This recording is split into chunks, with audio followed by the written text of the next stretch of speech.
Hi, today I'm gonna show you guys. I caught this Oahu, by the way. Yeah, it's from Wailupe in South Shore, Honolulu. I'm gonna show you guys how to scale it, how to clean it, how to scrape it, and then how to turn it into fish cake. Okay, so we're gonna start by scaling it. What I do is we can do this. I want to show you guys how to do it at home, and without making a big mess. I had to try and figure out at my own house how to do it. So what I mean, just out of the blue, I just kind of figured out that I wanted to see what I'm doing in a sink, as well as having some kind of something over it, so it does all the scales. Because every time you scale fish, all your scales fly back at you, and it makes a very big mess at your house. So what I do is I get some saran wrap. Yeah, some big saran wrap. Right, as long as you cover it at your house with your sink. And I make about 3 of these.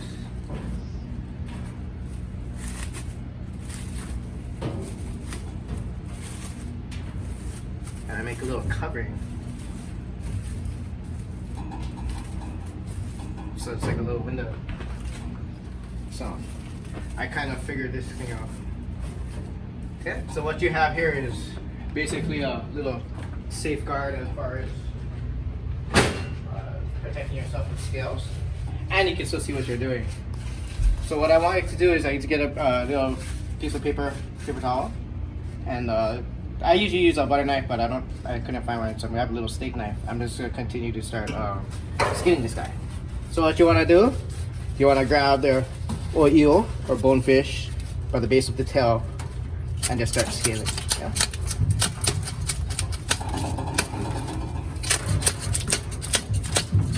So what's gonna happen is there's gonna be a little scales flying this way, but for the most part you can see it actually happening on the top. So it's really helping you out as far as not making a big mess.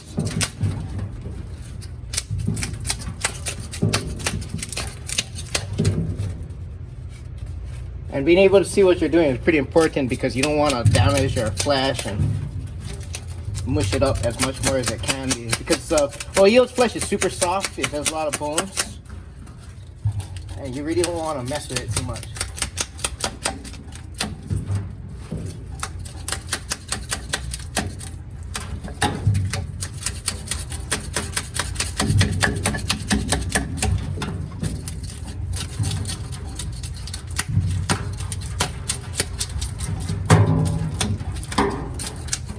So a lot of fishermen actually clean their fish at the beach.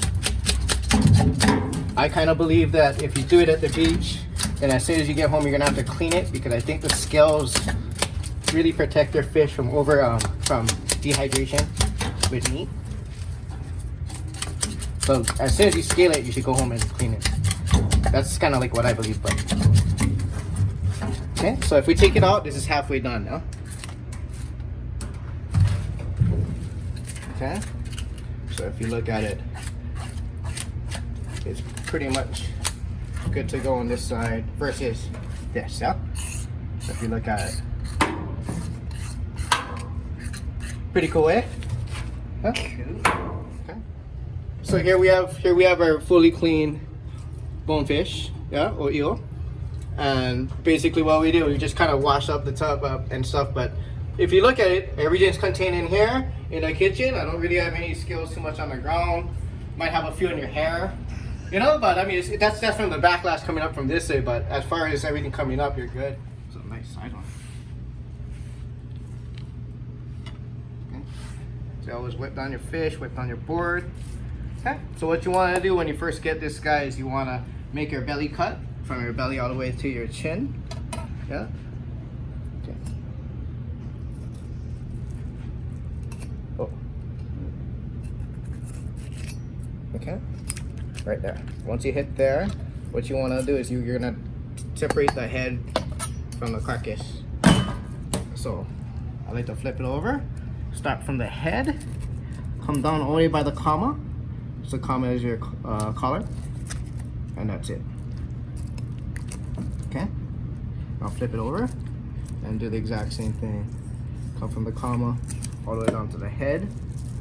Okay, now what you want to do is you want to look at this top part. There's actually gonna be a little break in the bone up here. If you can slowly see, it's right here. You know, a lot of people just go with a cup cleaver. Yeah, you can totally see it. It's that little point, and that's what you're gonna break. If the fish was bigger, I'd go with the buck of my knife and I'd knock it out. But because this thing is a little smaller, all you gotta do is just twist it, and it comes right out, and that's it. Yeah. Now what you wanna do is you wanna just take out all the guts. Yeah. From the belly, all the way out to the head, and that's it. Okay. Wipe it out.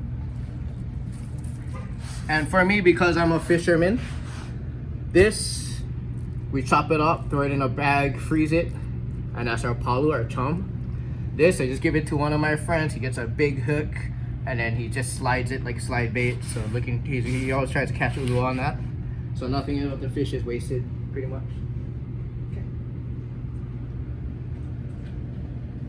Okay. A great question was, how do you not slice the guts while you're slicing your belly? And what it is you want to have almost a 45-degree angle incision with your knife as you're cutting something like that you go along like that, then you should be able to cut it out. Versus a 45-degree, you have a tendency more to stab this and go this way, versus a 45-degree where you're just kind of using your knife and using your angle and just letting it work with you, you know. So if that hope that answers your question. All right, so now what we're gonna do is we're gonna fillet this guy. Yeah, so always wipe your fish. The reason why you wipe your fish is because it's easier to move on your board. You don't want it, if there's more moisture and there's more water on your board, your fish is gonna keep slipping and sliding. You could get cut, you know, you could mess up your cuts of your meat, all kinds of stuff. So you always wanna have a relatively dry piece of fish working. Whenever you're filleting something, you want the head towards you and the belly up. That should be your first cut, okay? Because it's gonna make sense if after your second cut. But so you start from the head, the tail, and you're making an incision. There's a little thing there, but making an incision maybe about a 1/4 inch deep, right next to the bone. So, and you keep following back. You keep going, and a 1/4 inch in, a 1/4 inch in, a 1/4 inch in, and you just keep edging it out, and you hear that little. And that's, you hit that bone, the center bone, and that's exactly where you want to be. Okay. Okay, so one more time, just to make sure. Okay. Now, I like to flip my fish around. And what we're gonna do is, right from the belly, the hole right here, we're gonna make an incision. Okay. Again, 1/4 inch deep, come down. Now we're gonna follow that bone in here. Okay, and we're gonna loosen this tail up right there and make one cut. Okay, so now there's actually a there's a bone here, there's bone there, everything's ready to go. All I'm gonna do is just hold the tail. My knife again at a 45-degree angle going this way, not a 90-degree angle, yeah? So 45-degree, go this way, and just pull. Okay? And you guys should have a nice fillet right there. Okay? So if you look at the bone, pretty clean. Not too much on there, but we'll scrape that anyway, just to get off the residual. Okay, so let's put this guy to the side. And now you're gonna understand the second part to this of why I was gonna do that with that fish as far as the other way. Because if you do it the other way, and it's not in that direction, this thing is gonna be a different angle, and you're gonna be cutting it like this, and it doesn't make sense. So try both ways, and then tell me which way stay easier. But so this way, I always kind of just start on the belly because it's just more natural to me. I'm not really sure exactly why, but we're always trying to make that cut to the middle bone. It's probably stop about there, where the belly starts. Yeah, then flip it over, do the same thing. We're gonna have a 1/4 inch cut from the top, and just make a little incision all the way back. Okay, follow up again. I really hit that bone right there. Once you hit that bone and you hear that crack, then you're good. Oh, this one is a little bit. Once you get onto the other side, your opposite side, you're gonna realize how soft the eel flesh is and why it's predominantly made for scraping versus using it as fillets, because already the pressure that I applied with cutting this, it's you're gonna see that this fillet will not be anywhere near nice as this because you had pressure and it's all kind of damaged already. And that's why we predominantly just scrape this guy because of how soft this flesh is. So we're gonna hit this center bone a little bit more. That's a little bit harder. Okay. And it's already peeling off on my knife, as you can see. So again, we're gonna grab this thing, go 45 degrees, and just pull. Okay. Now, so you have your bone. See, this is the first side. It's super nice. Yeah. And then this is your second side because the flesh is a little breaking down. It's not gonna be as nice. And so here's our second fillet. You got a little bit of trouble over here. I probably applied a little bit too much pressure, but for the most part, that's exactly where you want to be. Okay. Now you see all of this, it's all discoloring. This is all blood. This is from your middle bloodline. So you want to take that off as soon as possible. From this point on, it's all about almost scraping already. So what you want to do is, whenever you're filleting something, you want to take off your fin bone. And this can be fried, salt, pepper, and frown. Then you want to take out your belly. Your belly will definitely be scraped. So it's not that imperative that you get this thing too clean, because everything has bones, everything's going to be scraped, yeah? So there's your belly. Okay, so this is your complete broken down side. You're going to have your fillet, your belly, and your fin. Okay? That's one. I'm going to do the other side really quick. And all of your whenever you're working with this and there's all kinds of like little scrap pieces and stuff, you definitely don't want to throw anything away. So you always have your bowl that you're going to mix it in near you, so that you can throw in all your scrap pieces as you go.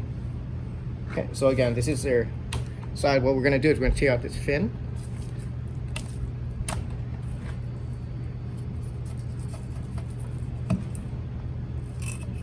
Okay, fry that. And then we're going to take out your belly.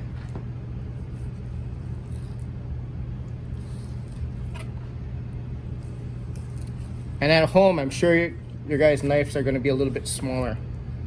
So every cut is going to have to be a little bit shorter, and you're going to have to work it a little bit more versus a long strider. But that's why I prefer a longer chef knife, because I don't have to, I can go with less strokes and have a more efficient cut on fish. Okay, now we're going to be ready for scraping.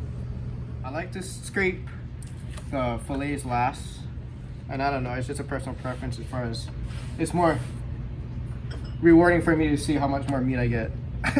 So the belly side, you see all this red part, you don't really want too much of that involved in it. Well, if you're making lomi, which is raw, you don't really want too much of this. There's a lot of blood, but since we're doing fish cake, it kind of doesn't matter. I'm gonna leave some on because I'm gonna take it to the beach and throw it in the water for palu anyway. So I'm gonna save some of this for my bait.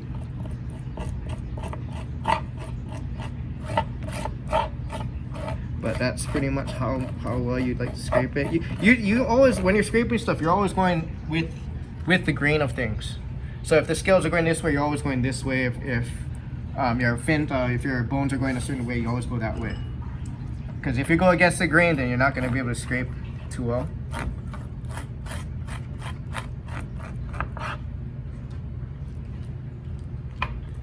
And it's always good that you hold the top and then you're scraping, a few inches below you.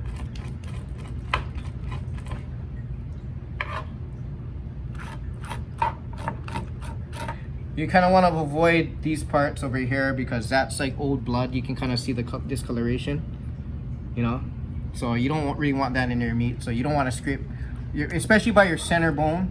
This right here, this is your center bone where that's a big bloodline. And a lot of times you don't want that blood inside of your product, so you kind of just want to stay away from that guy. This will be chopped up and used for chum palu in my next fishing trip, which is in a couple of days. Wipe it all down. And then we're gonna continue to do our center bone. So this is the junker side. Yeah. So you see how like the blood is there. I don't want to scrape in there. I just want to keep it on the top and go all the way down. So you really want to use, for me, I like to use a big spoon, which is what, it's like a big kind of tablespoon kind of thing. It's gonna depend on stuff, but to me, a big tablespoon versus a teaspoon works a lot better when you're scraping. Okay. And right there, so you get about maybe 1.5 ounces of meat in there. Okay. So from your belly to your center bone, you're looking at about 3.5 ounces of meat that you're doing. After that, this is pretty much the only part that we really, this and our skin is pretty much the only thing that we really, I discard. I could throw this in the water, but it's kind of gnarly. Okay, so now we're gonna do our fillets. Our fillets, we're gonna go from head to from tail to head, and that's because of the way the bones are structured. If you look at it, they're all facing this way, versus the other way, right? If you go this way, then you're gonna go against the grain again, and what's gonna happen is all your bones are gonna break off halfway, and then you're gonna have a lot of bones and suji inside of your scrape. You're gonna see a little bit after I do it, and that's why it's everybody lomi stuff is partially to break down the flesh. The other half is to actually feel the bones inside that still suck in there. Okay, so we're gonna start from the tail, yeah, and we're just gonna gently just go up and down. Actually, just one direction. You don't want to go up and down.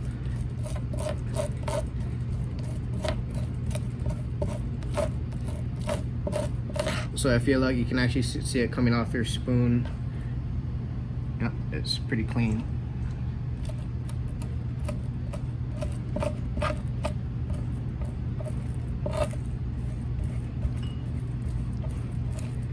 And it's interesting, the bonefish is called bonefish. They have an extra set of bones by the belly, which is right here, versus any other fish, which always has a center bone as well as a top bone. This guy has a little belly bone that goes all the way down. That's why they call it a bonefish. But the reason why they actually scrape the meat and everything is not because it has too much bones, it's because the flesh is too soft.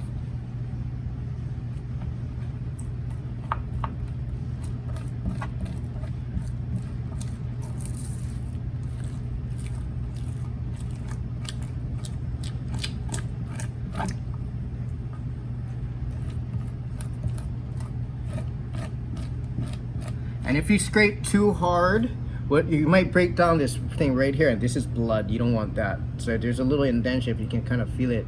You don't want to really go into that too much, because then it'll get more red like this, and that's like blood. You don't want blood inside of your flesh. So you want to leave this guy.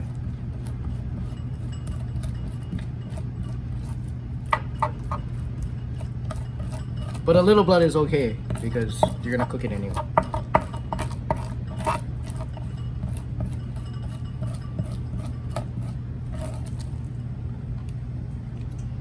And always kind of just clear as you go, just so you see where you're scraping.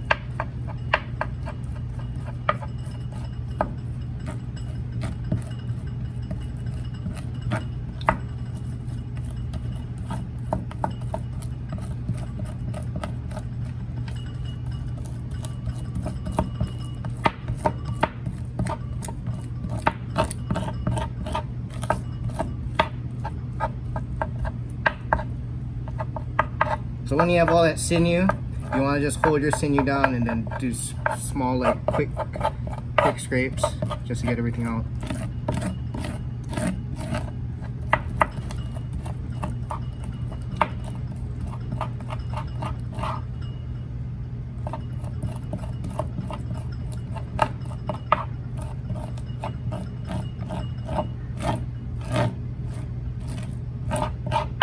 Okay, there you have it. Little bones. Oh, that's kind of a lot of meat. That was kind of a big fish. So as you can see, so things like this, you're gonna see sinew. Whenever you have sinew like this, as you're doing it, there's usually a bone that's attached to it, but there's not in that one. So I'm just gonna, lomi means to massage. I'm not really massaging it. I'm just kind of like moving my hands around just to make sure that there's no scales, as well as, oh, right there I can feel one. scales as well as bones. So you'll find like a bone here and there about this. But if you did scrape it the other way, you would have double. You would have all kinds of crazy stuff in here, and you don't ever want to do that. But that should be good. So what we're gonna do is we're gonna make fish cake out of this guy.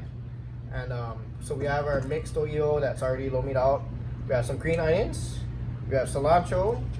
We have regular onions, some garlic, ginger, water chestnut, and green onions. We have some oyster sauce, some sesame seed oil, chili pepper water, black pepper, and some heavy cream. If you don't have heavy cream, you can use milk.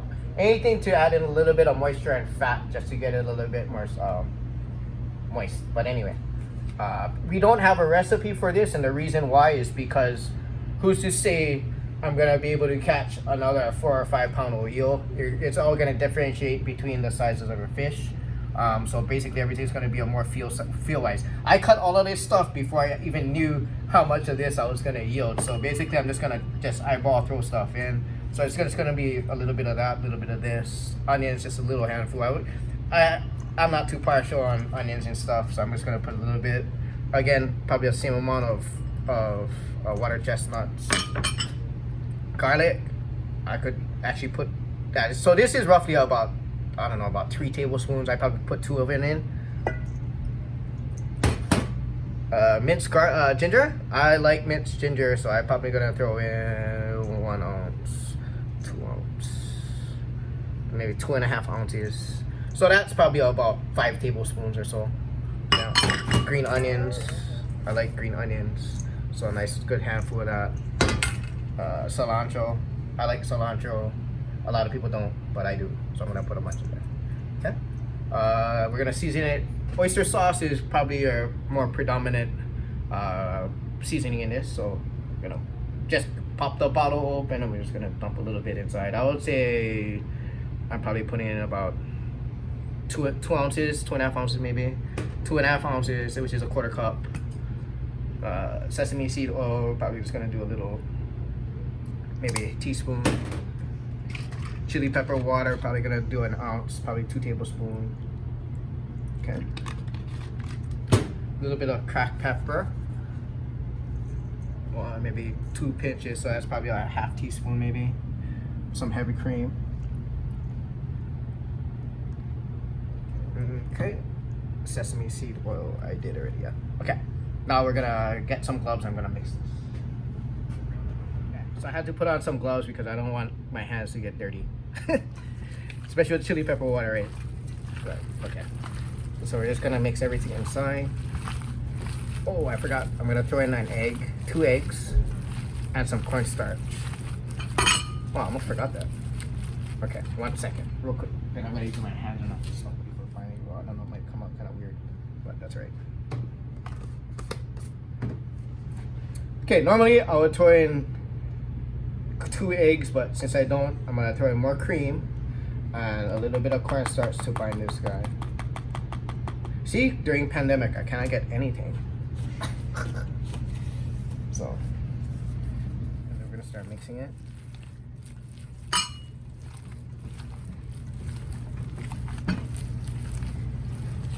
And so all the protein is gonna mix with your cornstarch, yeah. And once you know that fish cake texture, that kind of spongy kind of deal when you're eating kamaboko and stuff. What it is the cornstarch that's actually coagulating your meat. It's not necessarily, you understand that weird synthetic kind of rubberiness, and that's from the cornstarch, yeah. Cornstarch and the proteins. So hopefully we have enough proteins within our heavy cream to activate that. Okay, and now we're ready to test it. So what we're gonna do is we're gonna make a little patty. So this is just to test it out because we eyeballed everything. I seasoned everything lightly especially because there's no recipe. I'd rather have everything not too salty than too salty. So what we're gonna do is we're doing a test run of our patty. Medium heat, a little bit of oil. I'm just gonna let that go. Okay, so right here is our finished product. We sauteed it to a golden brown, cutting in. It's all cooked through. If you look, it's kind of like fish cake. So what we do is, this is our little sample test. It's up to you. After you taste this, because we season it lightly, please do it lightly at home also. Just do a test run and then re-season and then go from there. But as far as breaking it down to your fish cake, to your everything's right there.